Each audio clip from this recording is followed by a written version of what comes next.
Chris Janock here for Display Daily. I'm at the SMPTE 2014 conference. I'm with Bob Ennis. I'm sorry, Bob. And the company is DYVI. Tell me about the company and your offspring from EVS here. Sure. The company of DYVI is the marketing department for the SVS switcher, which is what you see here, which is made in Weiterstadt, Germany. DYVI is based in Brussels, and they handle the marketing of the switcher, which all falls under the EVS umbrella. Okay. So EVS is the parent company. Gotcha. So the way I understand this, what's new and kind of innovative about this switcher is, while it uses traditional copper SDI coax in and out of the production switcher, it's really kind of a virtualization, if you will, of the switcher philosophy. Instead of having hardware-based processing dedicated, associated with the switcher, now you've basically offloaded that processing to GPUs that could be locally or very, very remotely located somewhere way far away. Is that correct?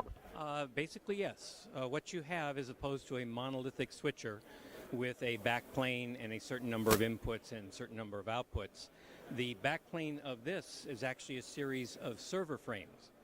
And you can have one server frame with up to 24 inputs copper and 6 outputs copper.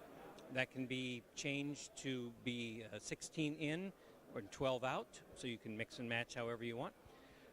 With a traditional monolithic switcher, once you hit the end of the inputs, if you exceed that number, it's time to buy a new switcher. If you exceed the power of the existing monolithic switcher, it's time to get a new switcher. Each one of the frames of the DYVI system is equal to about a traditional 4ME switcher. 16 keyers with DVEs built on them. More or less depending on how much processing power is required.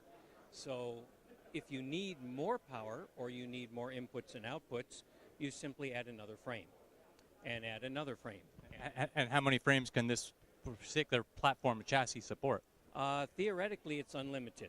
At their test facility, they've tested with 8 frames with no problems at all. The reason they tested with 8 was that's all the frames that they had at the time.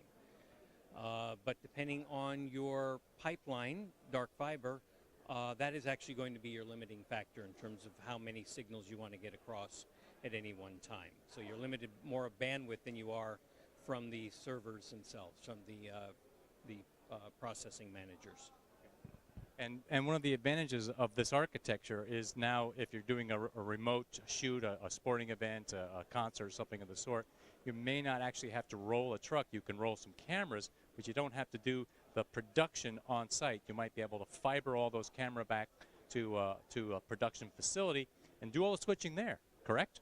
Well, the way that a lot of people are doing it now is they're fibering the cameras back to a central facility. The difference with this system is that the fiber happens between the frames. So the local cameras can be plugged into a local frame. That frame is connected through the network to other frames to make sort of a super switcher out of it.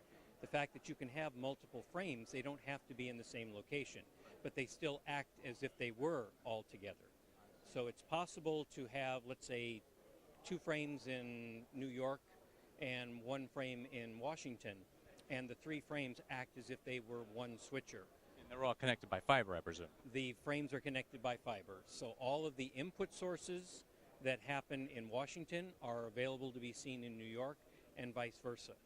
So switching that happens in New York can either be mirrored in Washington or vice versa, or we can separate them so that one operator doesn't step on the other during the production.